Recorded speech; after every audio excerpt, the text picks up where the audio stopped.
Okay, Kirk, you want to get started? Recording. Oh, you're recording. Okay. I'd like to welcome everyone to the meeting, and I will call it to order at 4:37.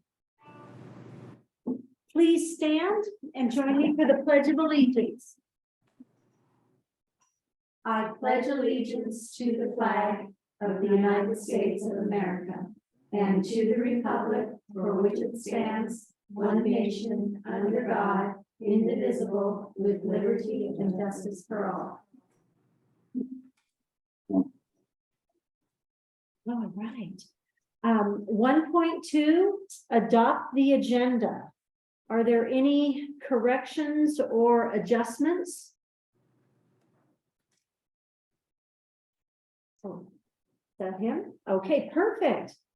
Okay, I do have a correction. Oh, It is on the first page of the packet, not the agenda. It has last month's February, yeah. And I don't know if we change it here or change it. No, or let because it the go. packet isn't something That's that's nothing. right. Okay. It's just the agenda is the only thing that's brown out. So Okay. that's extra. Hearing that, is there a motion? I'll make a motion to adopt the agenda as posted. And a second? A second.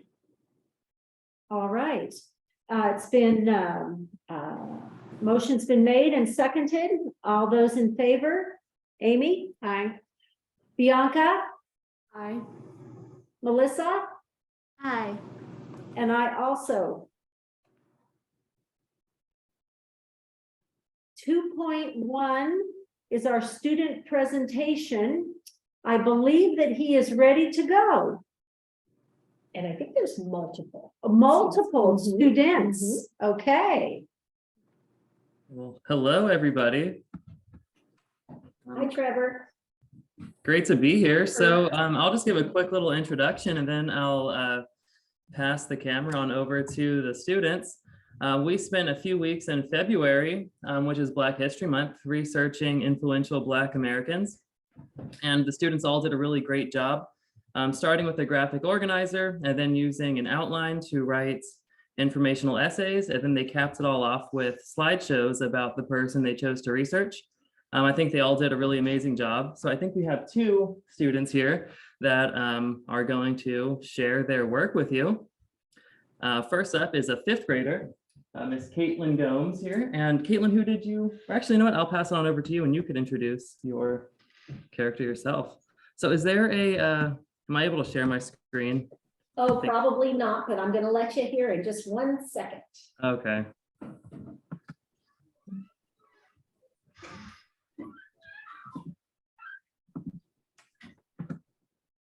Okay, you should be able to now. All right.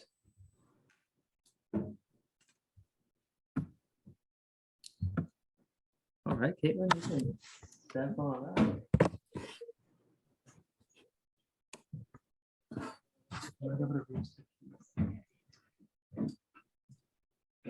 Hi, my name is Caitlin Gomes. I researched Edna Lewis, and she was a great chef.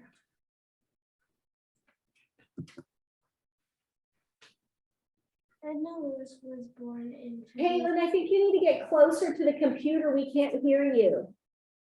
There you go. Edna Lewis was born in.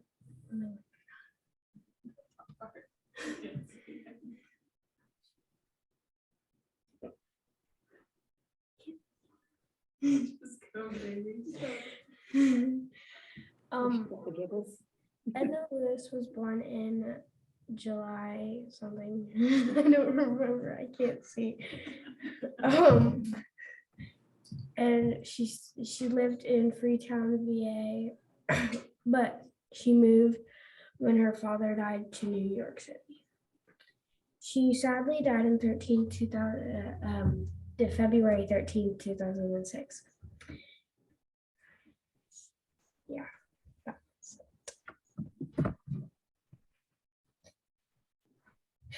I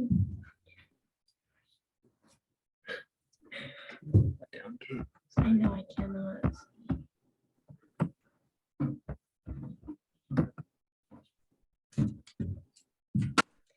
Now she's known for cooking.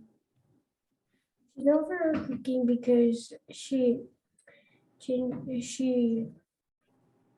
traveled a lot around the world to change her story, and she showed men that women can cook on the barbecue, the stove, and the oven, and that they can do meat too.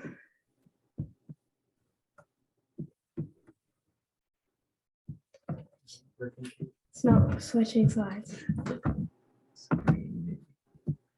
Oh, there we go. She faced obstacles and didn't care what the critics said about her cooking and cooking and care who was cooking and always kept cooking when she was sad.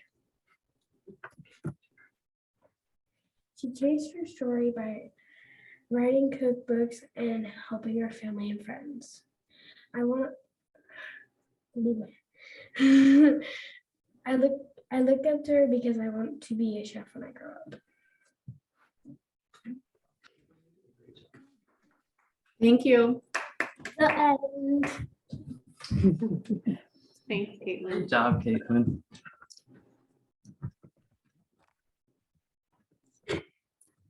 So that was Caitlin Gomes. She's a 5th grader, and Peyton Salter is here as well. He is a 4th grade student. You ready, Peyton? Just one thing for sure. Is the screen displaying on their screen It is. so you can see the presentation? They can see it. So, Frederick Douglass once said, "White man's happiness cannot be purchased by the black man's misery."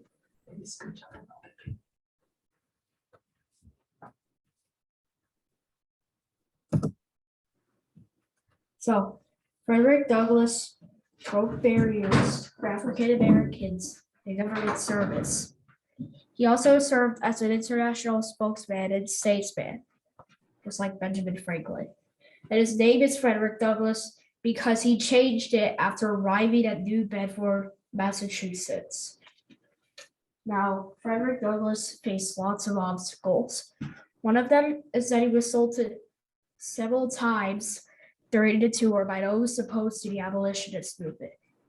And one time while he was being assaulted, they broke his hand. They were never able to fix it for some reason. He was never able to use his hand again. But still, I look up to Frederick Douglass because he was selfless, helped end slavery. Racism. The end. Good job. Picture right here so you can look at family you lived in. And actual final slide. Sources. Thank you. Feel free to ask questions here. Awesome. Now, Questions. don't go away, Peyton. Is Caitlin there with you still? Yeah. I'm here. Oh, good, because sometimes the board has comments or questions. So I'm going to ask each of the board members if they have any anything they'd like to say or to ask of you, okay? Do you have All any right. questions for Frederick Douglass? How did you first find out about him? Where did you discover him? Well, Mr. Kerr handed us an assignment for Black History Month project, and we all have been chosen a random Black person. Ah, I got Frederick Douglass. Nice. Making web search and any more questions? We'll find out. Bianca, do you have any? No, I don't. Thank you so much, though. I really appreciate both your presentations. You're welcome. Amy? I'm good. Thank you guys. You guys did awesome. I have one for Caitlin. Yeah. Have you and your mom tried any of Edna's recipes? No, but I really want to. All right. Thank you, folks. Very well done. Thank you, guys. Mr. Kerr. You. All right. We'll move on to the consent agenda. We have 3.1, consideration of approval of warrants and payroll for Northern United Humboldt.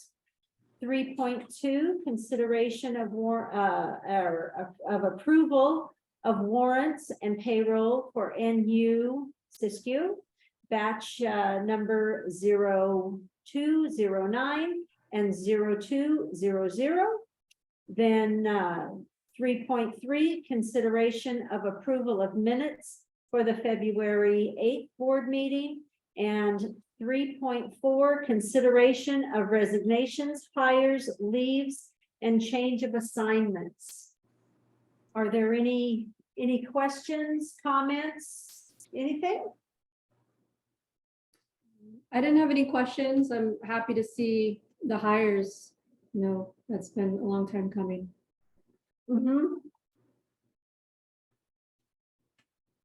All right. Is there a motion? I'll make a motion to accept the consent agenda as posted. And a second? I'll second it. Take your pick on the Yeah, second I there. heard Amy first, by time delay, but. Okay, all right. All those in favor? Amy, Hi. Bianca, Aye. Melissa, Aye. and I also agree. Motion carries. 4.1, public comments. Comments by the public. Under this item, the public is invited to address the board regarding items that are not on today's agenda. Please keep your comments concise, brief, and limited to 3 minutes. The board is not allowed under the law to take action on matters that are not on the agenda. Should comments from the public pertain to a charge or complaint against an employee of Northern United Humboldt Charter School or Northern United Siskiyou Charter School, the board encourages the speaker to utilize the school's written complaint procedures to pursue the matter. The public will have an opportunity to comment on all agenda items as those items are heard. Do we have anybody that would like to address the board? Okay. Action items. 5.1, adopt the second interim budget for NU Humboldt. Are you gonna talk, Tammy? Yeah, I would be happy to talk if you would like to talk. Okay, you guys can all see me. As you know, this is our second interim for our Northern United Humboldt. If you go to your second page in your report that was sent out in your board packet, you'll see our numbers from first interim to second interim. You'll see that we have a variance up in the revenues, that we've gained 692,000. Very good. Most of it went to, it was due to our ADA, but all of it didn't go into our LCAP. It went into a supplemental concentration. Still get to spend it no matter what. Our certificated salaries have gone up. Our classified have gone down. Same with employee benefits. Books and supplies have gone up quite significantly. And remember, as I'm doing this, this is a projection of what the county says, this is how you're gonna end. And this is where you're at right now. It doesn't mean we are gonna be deficit spending in the end. If you move on, just like the operating services, it did not increase that much. It's just, it's what's in this one object called 5888, and it's money that sits in there. I have to put money there if I don't have it budgeted anywhere, so it makes my increase. And it happens with both sides of the screws. So at this time, you see that we're doing a deficit spending of 253,000 and 256. One thing that I have learned is it's not a bad thing to be deficit spending. Schools are not in. We are not in here to make money. We can't be gaining money every single year. That's not how schools are supposed to go. Stay plateau, go down a little, but it. So when you see this deficit spending, it's not a bad thing, and it's not going to be that much either. If you look down below, last time there was a lot of one-time fully expended that it's already gone now. We've just depleted one more of our COVID monies. We only have 2 left. And this is a good thing too, because we want to get these spent on time and not have them taken away. And I would think that by next year, all our COVID funds should be gone. Okay. And then the one-time funds remaining to spend, some of these are new. But as you read through them, you'll see the amounts that we still have to spend for all the different reasons that would give us money. And if you go to the last page, I have on there my highlighted amounts of the PERS and STRS. One thing about STRS rate, it's not increasing over the next few years, and you can see that. But keep an eye on PERS. PERS, it's not, and they're not helping us with the PERS that much. For the next 3 years out, if you go to your last page in the report of the, you'll see that this year we're set to end with 1.6 million. Next year we're set to end with 1.8. I'm looking at the wrong something. So 1.8, yes, and 1.8. yes. And so that's what I'm talking about. We're gaining money as we go. Something to throw out there to keep on your board members' head is to keep that from going up so high. Again, is thinking about the health and affairs. Okay. My suggestion is to certify it positive for the next this year and next 3 years out. I feel that we're doing really great. Thank you. Does anybody have any questions for Tammy or Sherry?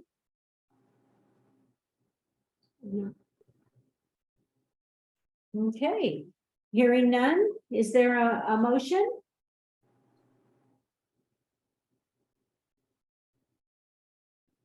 I'll make a motion to adopt the second interim budget for NUHCS as positive.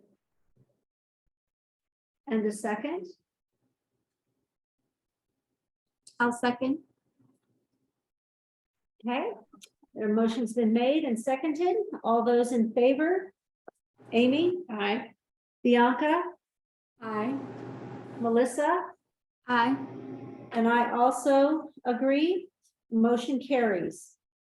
5.2, adopt second interim budget and budget resolution for NUCS. Okay, basically the same thing. Go to your second page in your report that is in your board papers. Up top, the revenues that have come in, they've gone down. There's not much to change. They've gone down about close to 75,000.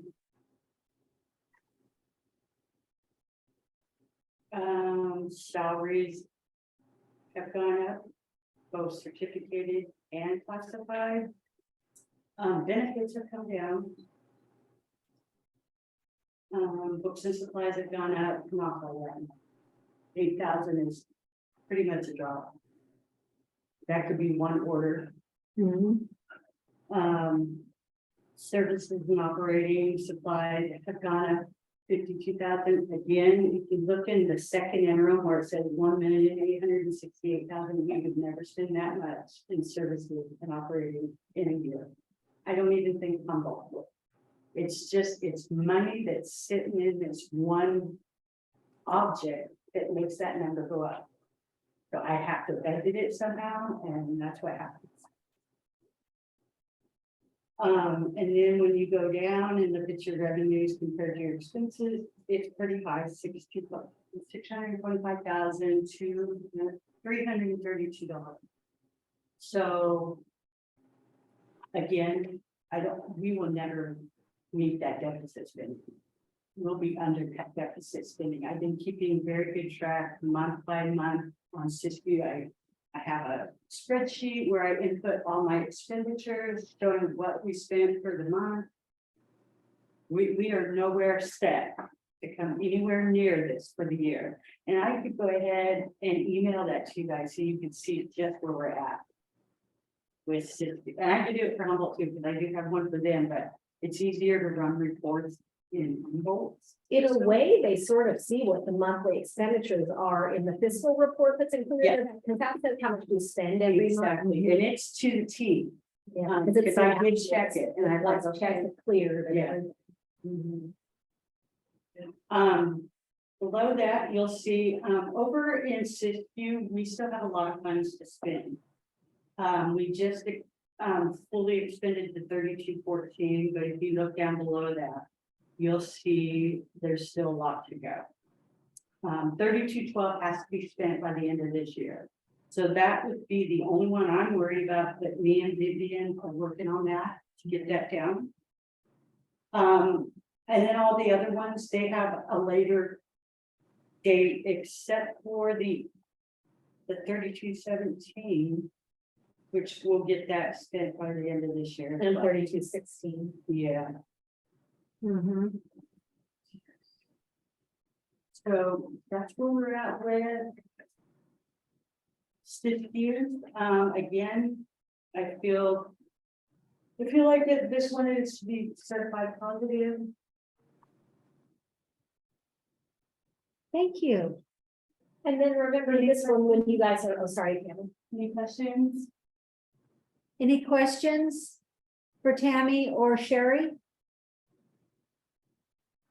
One thing I was wondering, so these funds that we get, if we Yeah. don't use them all, does it for some reason make us less likely to receive them in the future or like be considered for various grants? Does it affect us at all if we? These don't are spend them? one-time funds only, so it wouldn't be like we're gonna get them again. If we don't spend them, we just have to return the funds.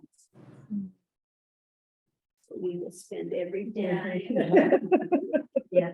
Yeah, you know, what has been happening recently, the last several years, is that when the governor makes his budget proposal, he puts kind of like one-time special projects in them. Like, for example, one of the money things in there is for pre-K planning and implementation, because that's kind of a special project that, you know, all schools now are having to have transitional kindergarten. So he's giving money for us to get those programs up and running. So when each year when he does a budget and has like a special program like that, he gives us money once for that. But unless that program happens again at some point, we wouldn't ever get that money specifically again. But and then a lot of these were because of COVID and like learning loss.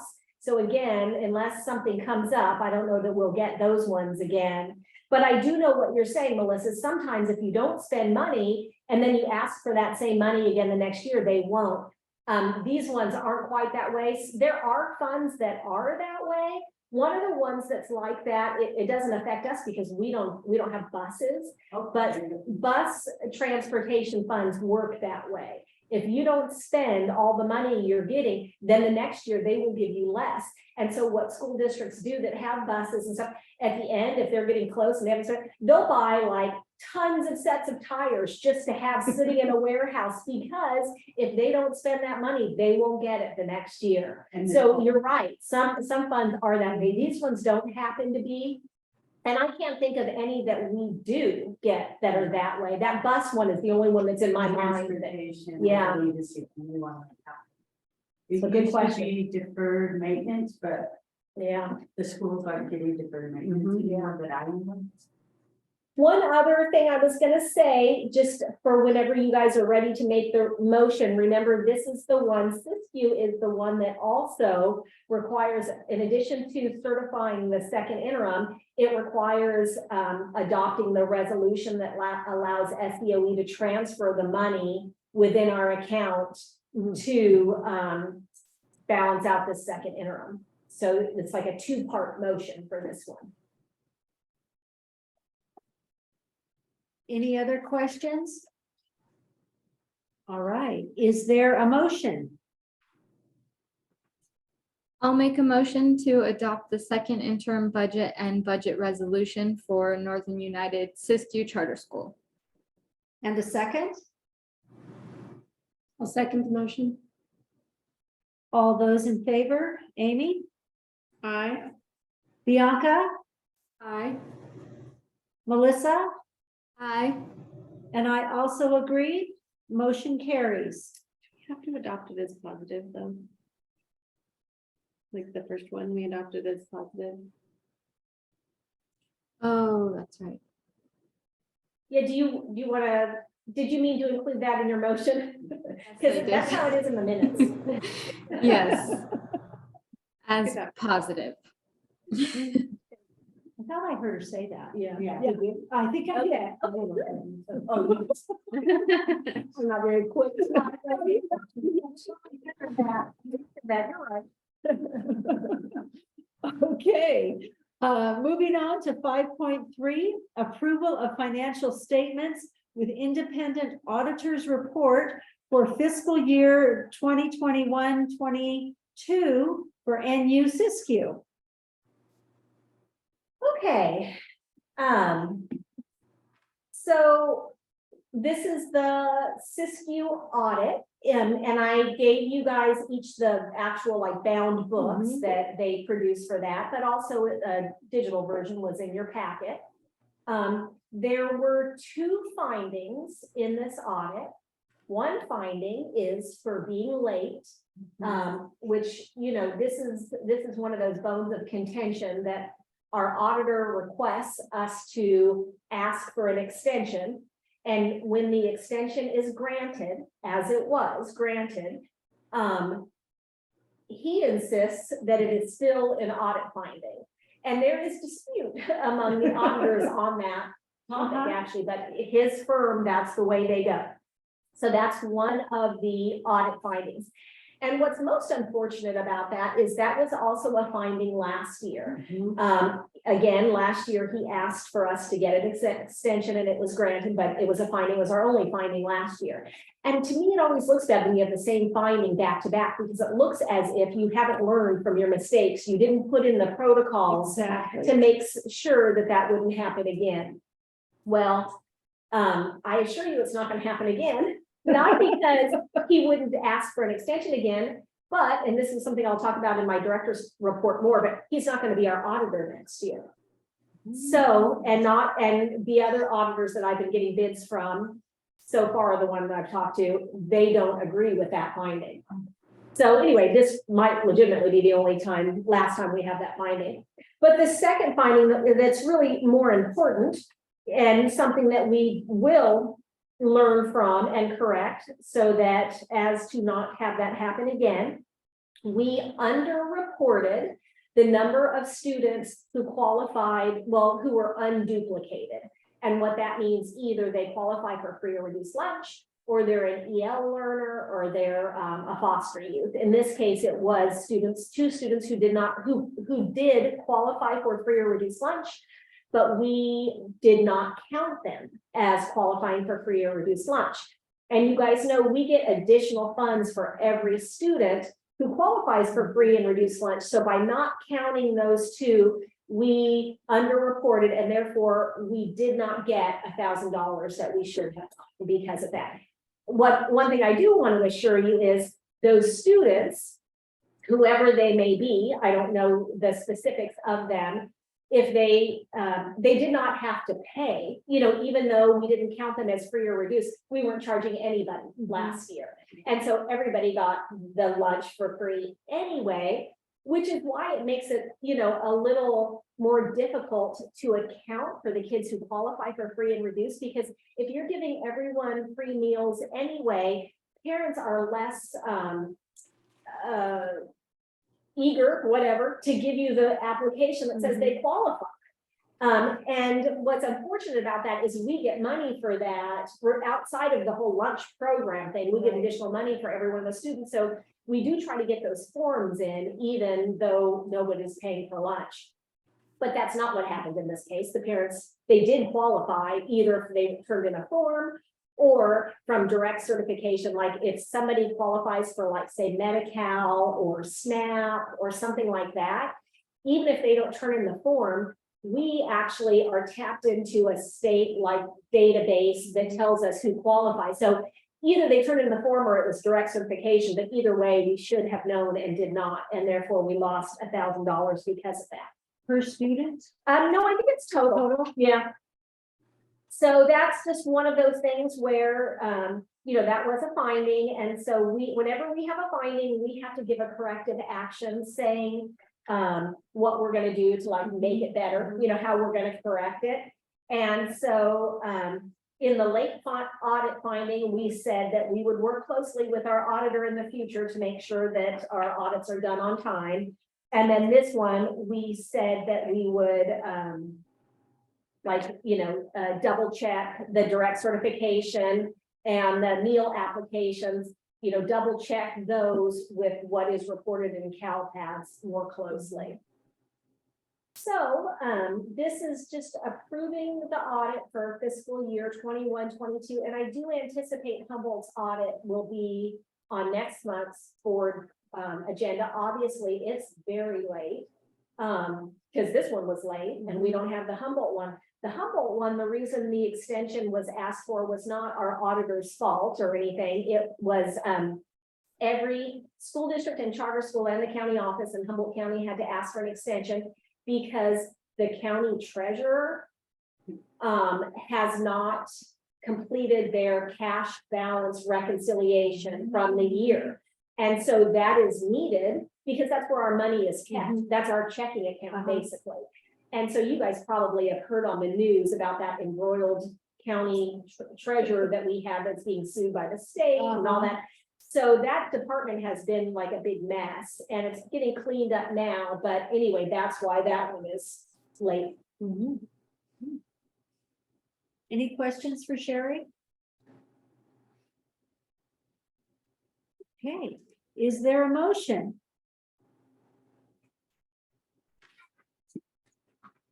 I'll make a motion to approve the financial statements with the independent auditor's report for fiscal year 21-22.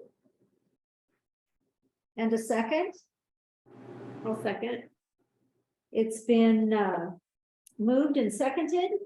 All those in favor? Amy? Aye. Bianca? Aye. Melissa?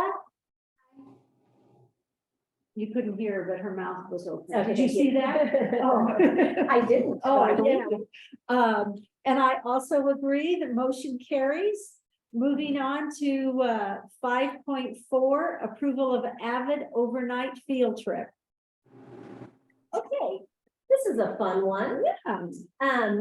So, we have Avid elective classes in both Humboldt and Siskiyou County for our high school students who are involved in that class. And so one of the things they're going to be doing this year is going on an overnight field trip where they are touring colleges, among other things. They're gonna be having a little bit of fun while they're out and about doing that. We're gonna go to, I think it's an A's game, right, an Oakland A's game.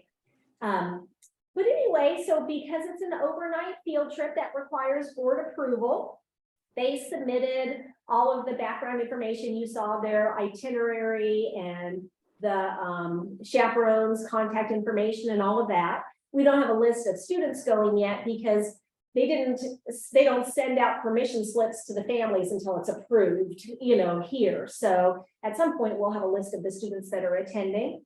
And then on the background sheet, I put what the estimated expenses of the field trip are.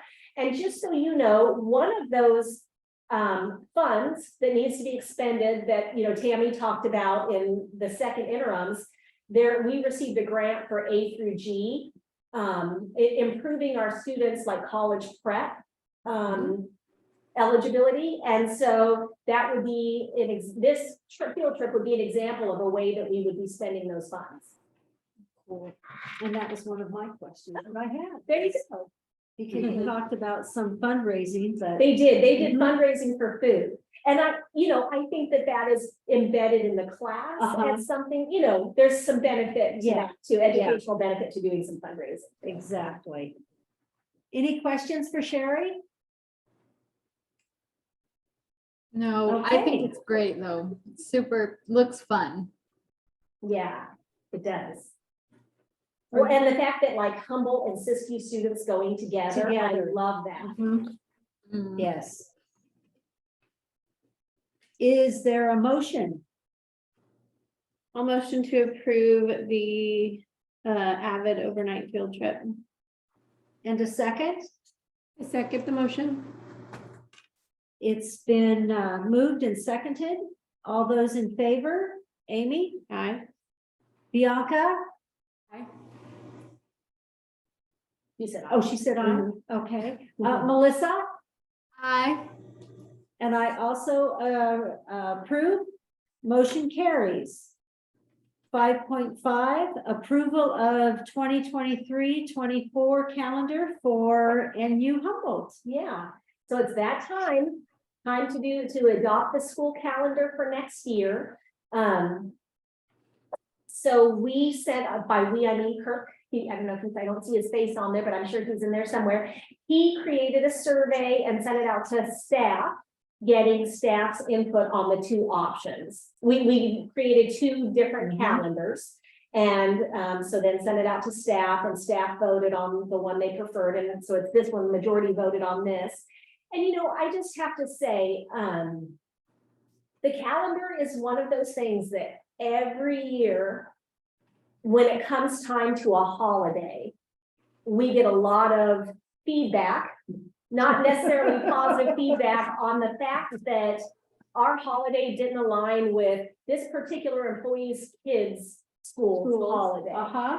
But what's important to know is in Humboldt County, there are 31 school districts plus, I think, 12 charter schools plus the county office. So however many entities that are, and every single one of them adopts their own calendar. Nobody adopts, not that there aren't calendars that end up aligning, but there is no consensus on calendars within the county. Siskiyou County, the exact same thing, 20-something school districts, 2 charter schools, the county office, same thing. And in fact, because it has been such a nuisance there, the county superintendent has been working with us in the last few months to try to maybe a 4-year plan to try to get to a joint calendar or something. But, it's like what works, what your child's school's calendar isn't going to be the same as somebody else's child's school calendar. So we could never make that align. Yeah, or sibling school, or exactly. I mean, they're not the same. No one's the same. So we can't make that happen. So that's why we just send it out to staff and let them vote, and just the majority rules. I think the biggest thing to note, both last year and this year, is the winter holidays, like where Christmas falls in relation to when your winter break starts. Some people like to be off early before Christmas, like say have a week before Christmas, a week after. Some people like to go to school all the way up to the Christmas vacation, till Christmas, and have like 2 weeks off after. And so that was the major difference between the two options.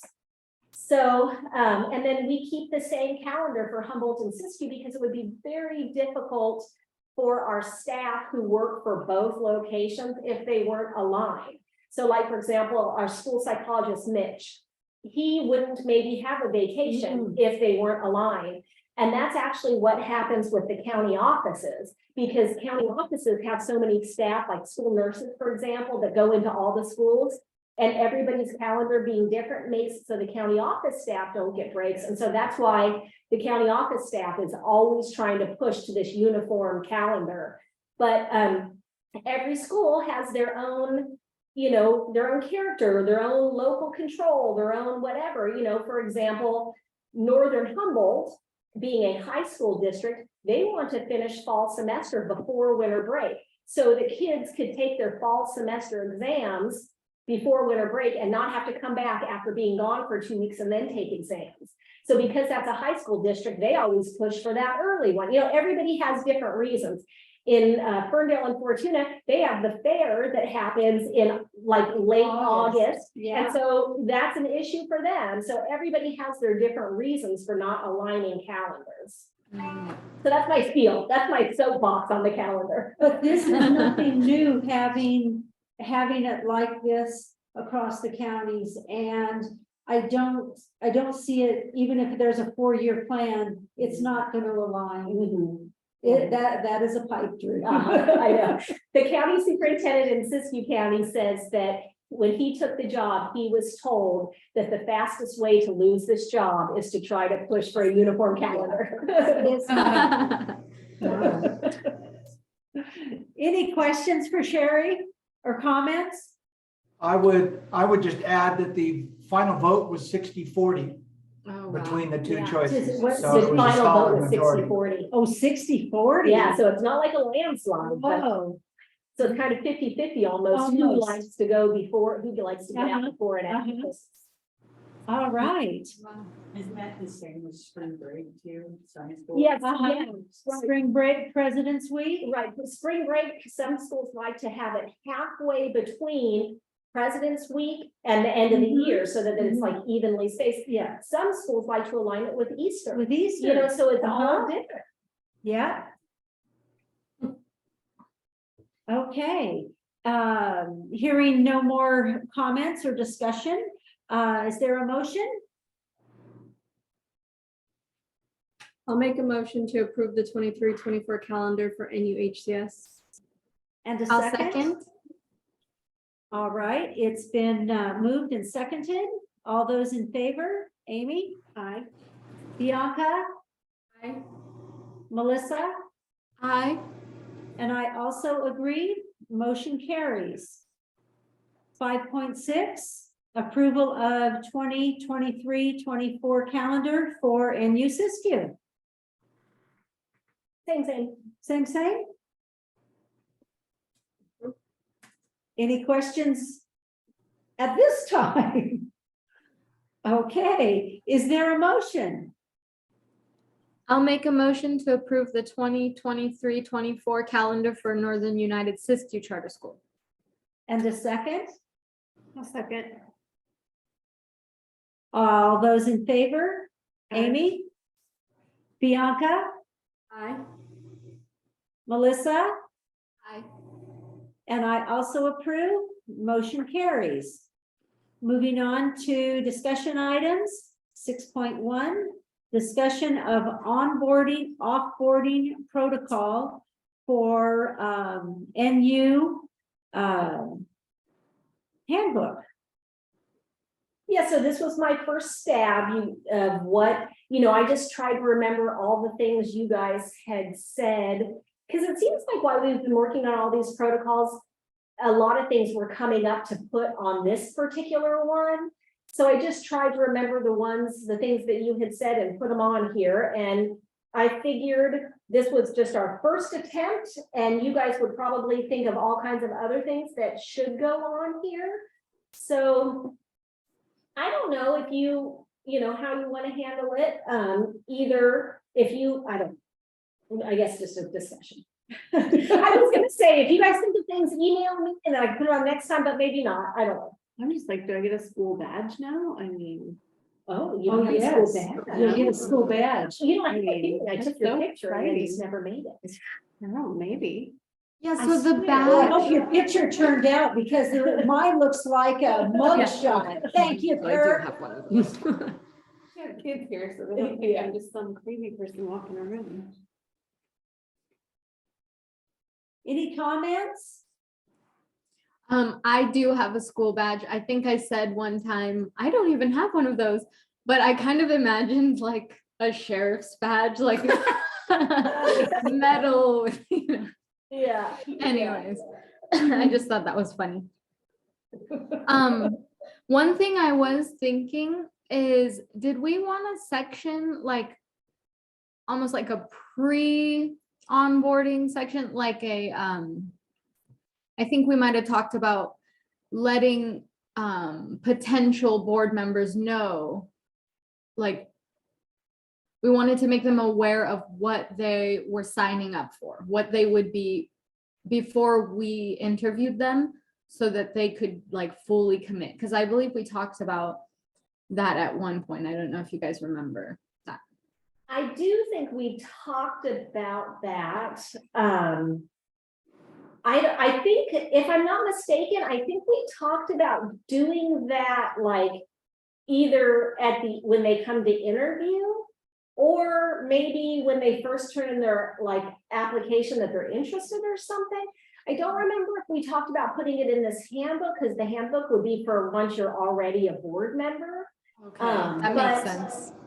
Though it wouldn't have, I mean, we could share the board handbook with anybody, you know, it could be, it's a public document, but yeah, I do remember talking about that, but now I'm feeling like maybe it was the idea of when we have somebody prospective who's interested, having them come to a meeting and like, because what has been happening is I have been talking to people who were prospective board candidates, but I think we talked about having them come in and like having the whole board talk to them, but. And that would be a good idea for anybody that's interested.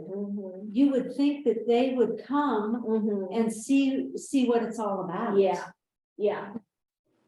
I think it would be a good idea to something we let could them ask them. see the handbook too, because this now, especially with what we're adding, it's all very clear expectations.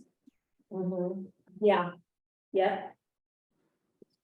I felt this was clean. Oh. Very, very clean, very to the point.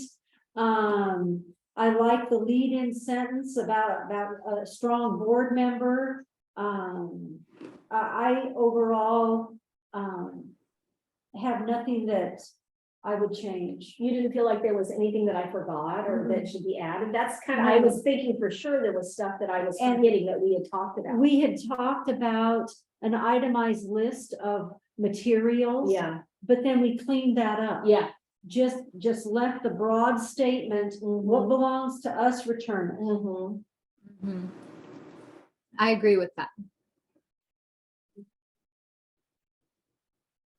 Bianca, I can see your face. I can read your face. What are you thinking? You're so funny. I was just thinking of the first sentence in offboarding, when a board member resigns, perhaps they leave office for another reason, not necessarily a resignation. But I don't know. Then I thought I'll send those ideas in an email, because it seems to kind of get in the nitty gritty of broad strokes versus details. Yeah. That's all. That's what I was thinking. Yeah. Well, okay, let's just hash this out real quick, like take it one step farther, Bianca. So somebody would either be voted off, or they would resign, or their term would end, right? Is there any other? So maybe, and we talked about the voting off, I think, already in that other protocol, the attendance protocol. So then, like, do you think this one, then we would say, maybe just when a board member leaves office? What about just, Yeah, I think it could be just as simple as that. that seems good. So then I guess what I would call like 2A, right? Yeah, Submitting her resignation right, needs to be edited. right. Should I just say, submitting a letter of resignation if applicable? If, that's one way of saying it. Otherwise, if a letter of resignation is submitted, it needs to be submitted to, right? Okay, Because that's what that bullet point, for me, that's what it's saying is, where do I submit this? It yeah, says submitting a letter of resignation to the board chair or school directory or Right, but if- director. right. But if we are, I mean, same with the second one, because if we're changing this to include other reasons for leaving office Right. besides resigning, there would be no letter of resignation. If your term is up, you don't need a letter of resignation. No. If you were voted off, you're not resigning, you're voted Right. off. So that's actually why I had when a board member resigns. But I could just have when a board member resigns from their office. Or, okay, how about that second bullet? That could be like board member resignation, and then those three little arrows below it. And then all other reasons for leaving office, just I don't know. Yeah. Just the stuff about giving us the stuff back. That works. Yeah, because it has its own protocol, and I feel like people do need to know that if we're choosing to leave, we do need to submit a letter and follow those specific steps. And then, it doesn't, it's specific, so. Yeah.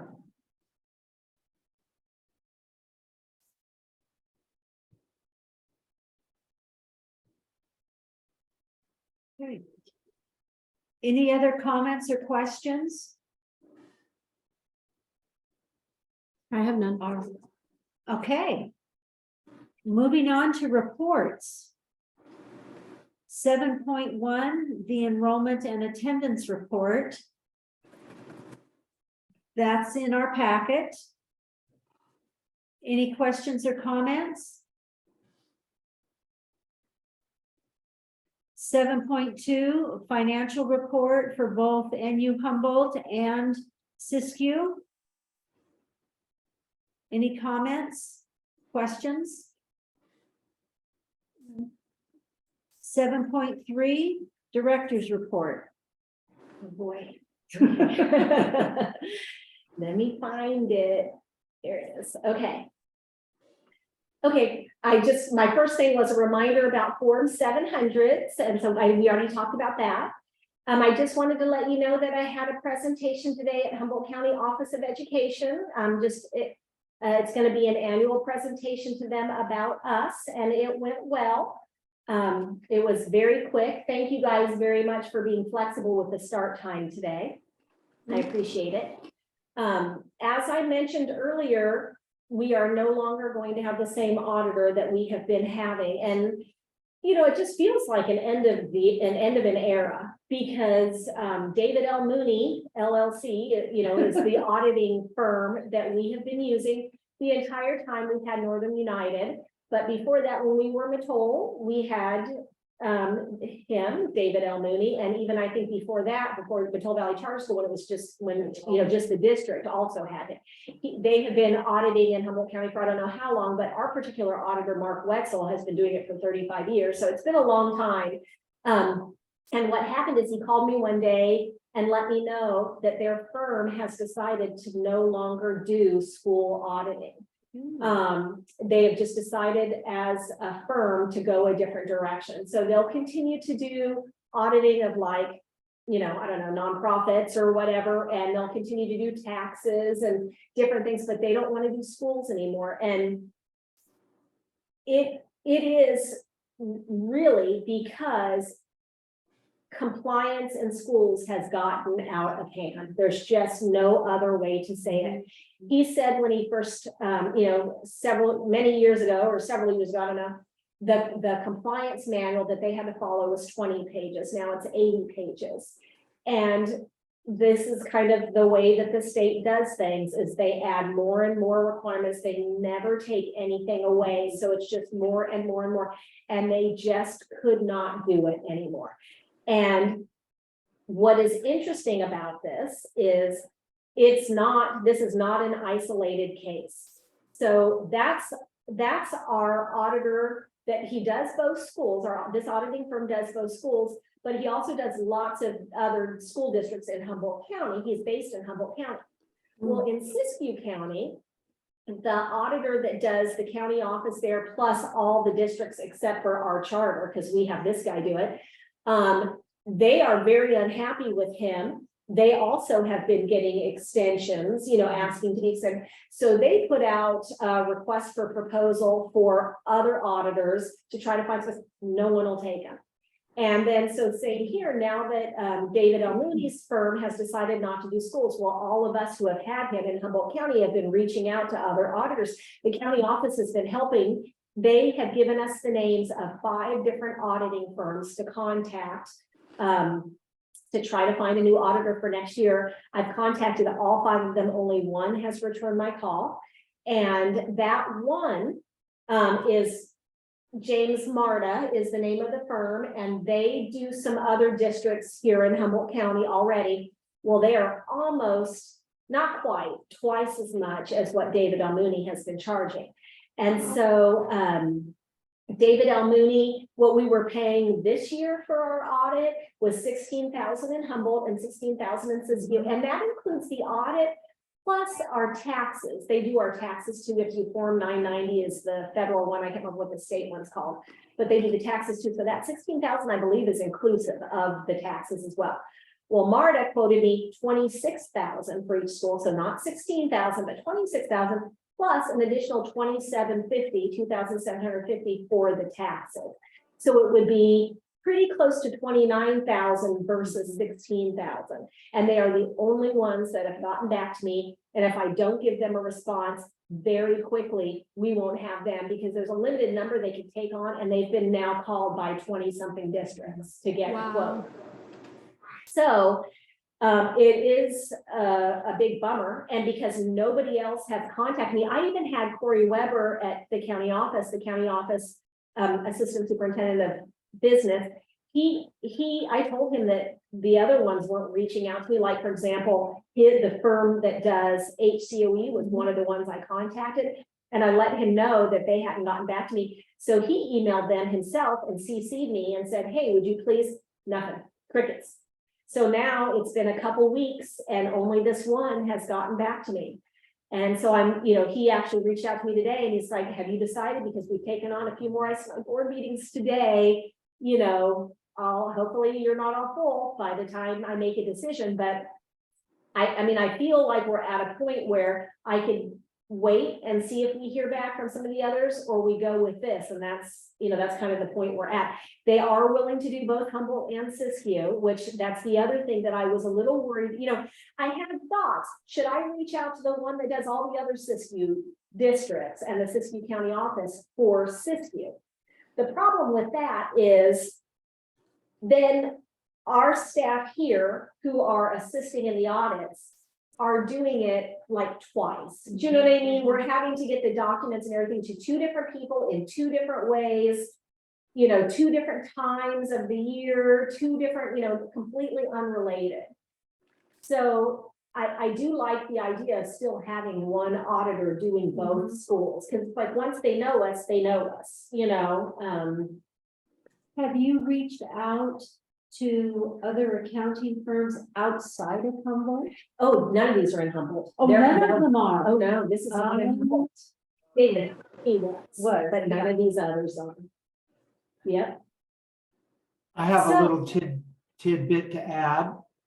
At the meeting, the administrators meeting yesterday at SCOE, they talked about this very topic at length. And other schools and even small little consortiums of schools have been trying to find auditors, and it's the same thing that you're experiencing, just total crickets. And in fact, Sarah reached out to the largest auditing firm in the state. And she turned him down, said, nope, no, we can't do it, sorry. What happens if you don't have an accounting firm to It's do it? not a choice. It's not a choice that we have to be audited every year. But if nobody's willing to. I don't know. I mean, I wonder I what would like they to would think, do. I would like to think that, well, it's turned into the state. I would like to think that the state would at some point take a hint. Yeah, But they don't seem to be yet. But, you know, I mean, it is getting pretty ridiculous.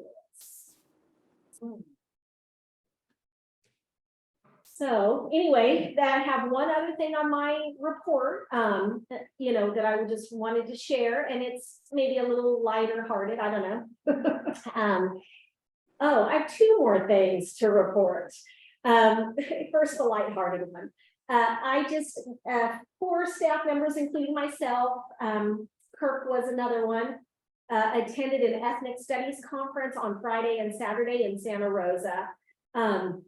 So ethnic studies, I may have mentioned this before at a board meeting, I don't remember, but a new law that was passed a year ago, maybe, has made it so that ethnic studies, an ethnic studies course is going to become a high school graduation requirement.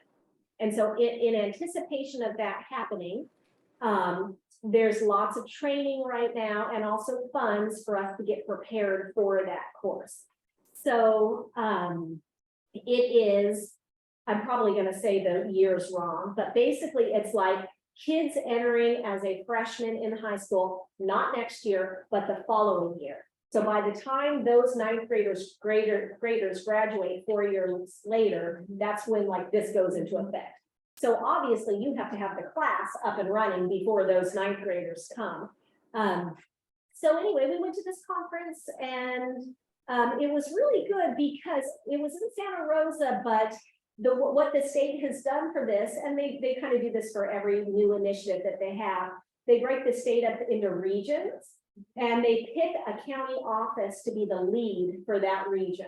And so Glenn County Office of Ed is the lead here for our region. And so most of the schools that were represented at this conference were from our like far north region, and which is nice because those are the ones for the most part that are small like us, you know.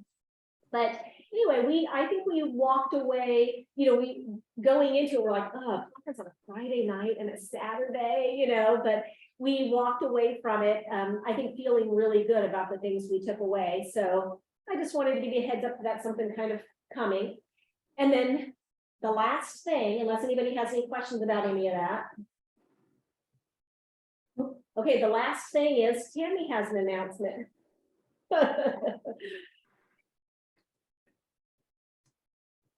I wanted to announce to the board that in June, that will be my last 2 board meetings. I'm resigning as of June 30th. I'm moving to Texas. And she will be missed.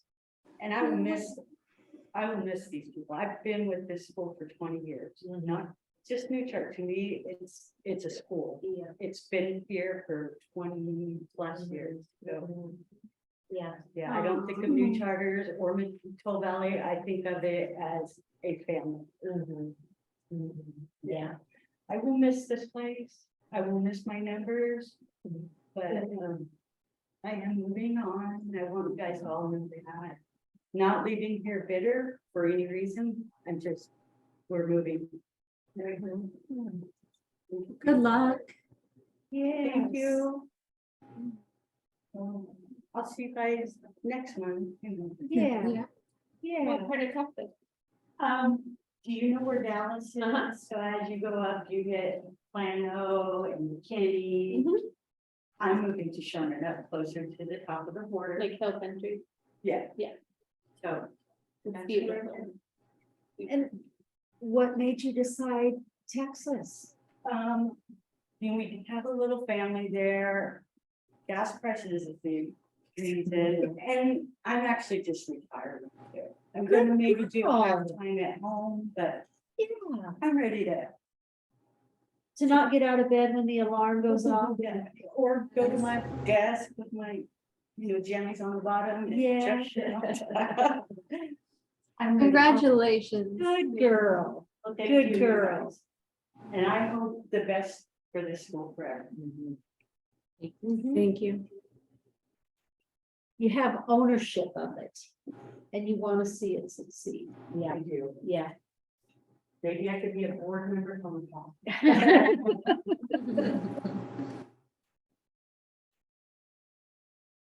Moving on after that bombshell, 7.4, Northern United Humboldt report from Rebecca that is in our packet. Are there any questions or comments for her? Very thorough. Thank you.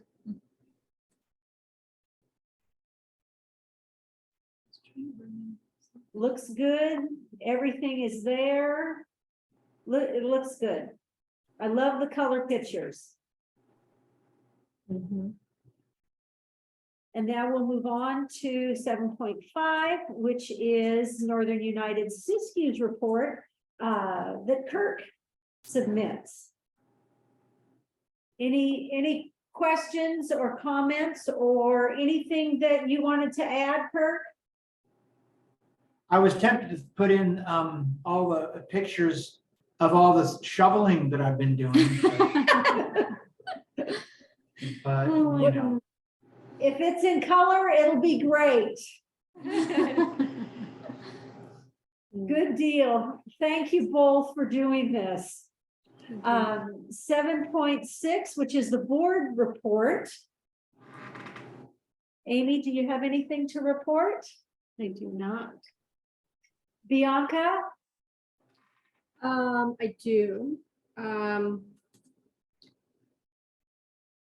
I want to say that I am proud of the way that the Siskiyou side has handled the recent snowstorms that have come in. The quick response that has gone out to the families, to the parents, to let everybody know what to expect as far as, late starts or it being a snow day has been very, very helpful as a parent. And I've heard a lot of chatter around town of jealousy within other families, other parents of their schools not acting as quickly and then having to, wait until 8 o'clock, 7:30 in the morning to get word. So I just really appreciate y'all being on top of it and making the appropriate calls. And also for everybody's safety. I think those are the right calls to make. Yeah. That's all I have. Melissa? So I attended the bingo fundraiser here in Wairika and that was really fun and it was a great turnout. I didn't know what to expect. I kind of heard about it last minute and my daughter's teacher was looking for donations for one of the baskets and that's kind of how I found out about it.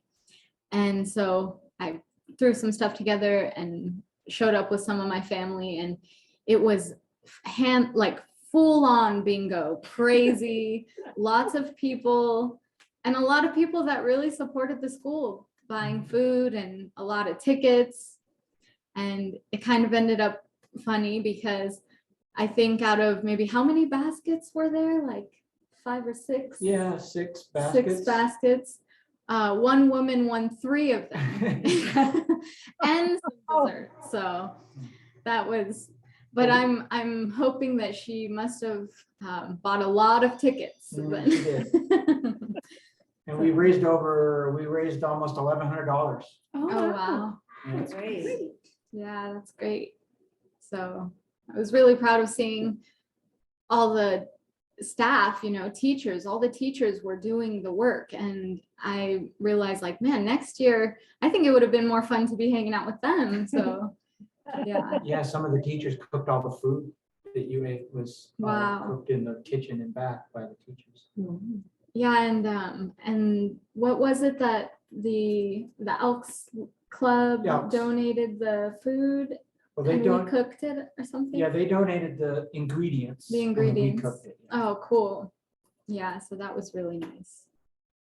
Awesome. Well, we Yep. have new All I have. postcards if you wanted to send them a thank you. Yeah, that would be great. Yeah. Note to self, Yeah. get them some I'll get them. postcards. Yeah. Yeah, yeah. Oh, that's That would be a great. good idea. And just to piggyback on your comment about all the staff, I think it's important for families and students to see a lot of staff people at their events. And that's nice that you had noticed how many staffers were really there. And kids too, right? So And kids. those were those our kids, Kirk, doing the serving and our schools? Yeah, so that was pretty cool too, to see all the kids selling the tickets and passing things out and being pretty involved, having fun too. So Right. Oh, that sounds like a fun event. Who doesn't like bingo? I know, bingo's fun. Bingo. And Let's all chance. sort of not to toot our own horn too, but the, over the years, this Elks Lodge has done a lot of bingo fundraisers for different schools. But over the last few years, the professionalism or whatever of the schools has gotten to the point where he doesn't really want to do it anymore, but he did it for us last year and we were so like on top of it that he was willing to do it again for us this year. And now we did a good job again this year. So I'm sure it'll be an ongoing thing. yeah, Good, he nice. seemed impressed. He for sure seemed impressed with you guys. So that was great. Oh, that was good. And I have one comment or report out. I attended the Eureka Learning Center's open house. I want to say February 9th or 10th. I'm not sure which. Anyway, good turnout. A lot of kids were there to assist and ask and answer questions and whatnot. They looked really very nice. They were dressed appropriately. They looked really nice. Every time I go to that learning center, I am really impressed at how far the building has come. And it is because of the people that live in that house. They have taken ownership of their space and made it their own. And it really shines. So kudos, Rebecca, to you and your staff over there. Thank you for inviting me. Thank you. Moving on to 8.1, possible agenda items. Okay, well, hopefully the Humboldt audit report. Right. Also, April is the month that we have traditionally had our report on our board goals. Remember at the beginning of the year, we adopt goals and then we put a plan in place. And then April is when I give you a report on that. So that would be on there. I feel like I know, the Arts, Music and Instructional Funds grant plan. So one of those funds that were on that list that Tammy talked about is one that we receive funds in both schools to buy stuff for art, music. Actually, it's pretty wide open, instructional materials for kind of anything. But we can't spend the funds until until the board adopts a plan. So I'm writing a plan. So you guys will see that next month for both schools. That's about all I can think of off the top of my head right now. Will that be under action items? It will be. Oh, good. It will. Okay. Anything else that you want added to the agenda? Offboarding protocol? Oh, yeah, thank you. Yep, offboarding protocol, and I did some wordsmithing on that, and so I'll put that on as an action item next time. And if you guys don't like the wordsmithing I did, we could edit it right in the meeting possibly, and, but, yes, thank you. And our next board meeting, 8.2, will be April the 12th. We may have a closed session that meeting I as think well. so. Okay. Yeah, we may have a closed session that meeting too. I forgot about that. In Okay. fact, if we're gonna have a closed session anyway, should we do an evaluation at that month? Or do we usually do it in May? Must be May. I think we do it in May. Okay, Mhm. well, I do think we probably will have a closed session next month. so. Just a reminder that I will be on vacation. Okay. Thank you, Bianca. You're welcome. Okay. Any other items that we can think of for the next month's agenda? Did you say the next meeting was April 12th, but it's going to be a closed session? No, it's April, we did say April 12th, and it'll be a regular meeting, but either at the beginning or the end of the meeting, I think we usually do it at the beginning, there'll be a closed session. I was just asking because I think that spring break is April 12th. It is. Really? Really? Yeah. Yes. Yeah, I like You know ran what? down. It's probably not April 12th. I think we probably adjusted that. Let me double check. We didn't. I distinctly remember because I brought up the fact that I'd be out of town for spring break. And we decided to keep it. Really? Yeah. I'm looking at Are you the looking? document. That's why I was pulling it up. Because usually we I never know. have. And I said, meeting right, on and I the- usually next to it, right.